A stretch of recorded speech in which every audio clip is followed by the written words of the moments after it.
ஒரு successful business மேனுக்கு எது இருக்குன்னு தெரியுமா? இந்த ஒரு விஷயம் தாங்க. நிறைய பேருக்கு இது இருக்கும். ஆனால் அதை கரெக்டாக அவங்க யூட்டிலைஸ் பண்ணவே மாட்டாங்க. ஒரு குட்டி ஸ்டோரியோட அதை நான் என்னன்னு சொல்கிறேன். ஒரு ஊரில் புதுசாக பிஸ்னஸ் ஸ்டார்ட் பண்ண ஒரு பிஸ்னஸ் மேன் பிஸ்னஸில் பயங்கர லாஸு.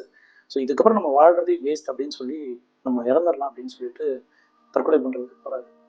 அவர் ஒரு கார்டனில் உட்காந்து யோசிச்சுட்டு இருக்காரு எப்படி தற்கொலை பண்ணணும் அப்படின்னு சொல்லிட்டு தூரத்தில் ஒரு உருவம் வருது. அந்த உருவம் ஒரு பக்கத்தில் வந்து, தம்பி நீ எதுவும் பேச வேணாம், உனக்கு என்ன பிரச்சனை எனக்கு தெரியும் அப்படின்னு சொல்லிட்டு பாக்கெட்ல இருந்து செக் எடுத்து ஒரு பெரிய அமௌண்ட்டை ஃபில் பண்ணி அவர் கையில கொடுத்ததுக்கப்புறம் அதை பார்த்தோன்னே அவருக்கு பெரிய ஆச்சரியம், இவ்வளோ பெரிய தொகை. அவர் பேச வராரு. நெல்லு தம்பி நீ எதுவும் சொல்ல வேணாம், 1 இயர் கழிச்சு நான் இங்கே மீட் பண்ண உடனே என் அப்போ இந்த செக்கை திருப்பி கொடுத்தா போதும் அப்படின்னு சொல்லிட்டு போயிடுறாரு.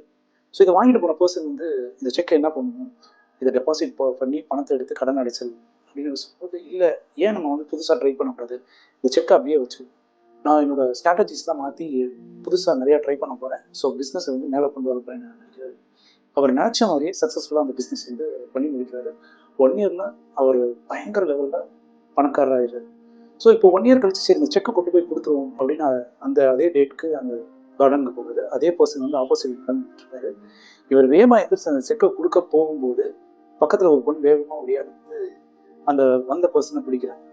உடனே அவர் கேட்குறாரு, ஏமா அவர் பிடிக்கிற அப்படின்னு. இல்லை சார், இது வந்து ஒரு பேஷண்ட்டு, யாரை பார்த்தாலும் செக்கை எழுதி கொடுத்துட்டு கையில் கொடுத்துட்டு போவார், உங்களுக்கும் கொடுத்துட்டாரா சார், சாரி சார் அப்படின்னு அதை வாங்கிட்டு போயிடுறாங்க.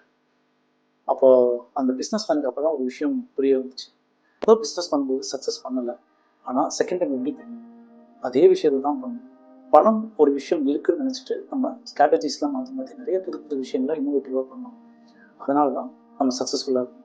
ஸோ இன்னோவேஷன் எப்போதுமே புதுமை அப்படின்றது எந்த ஒரு பிஸ்னஸ் வெற்றியை கண்டிப்பாக வரும். நீங்கள் ஒரு ட்ராக்ல போயிட்டே இருக்கீங்க, உங்கள் சீனியர்ஸ் ஒரு விஷயத்தை ஃபாலோ பண்ணிட்டு இருக்காங்க உங்கள் பிஸ்னஸில், அதே ஃபாலோ பண்ணணும்னு அவசியம் இல்லை. Try to do something else. புதுசாக ட்ரை பண்ணுங்க, டெஃபினட்டாக நீங்கள் வந்து தனியாக தெரிவிங்க. அதே மாதிரி அந்த பிஸ்னஸில் 100% சக்ஸஸ்ஃபுல் ஆகுங்க.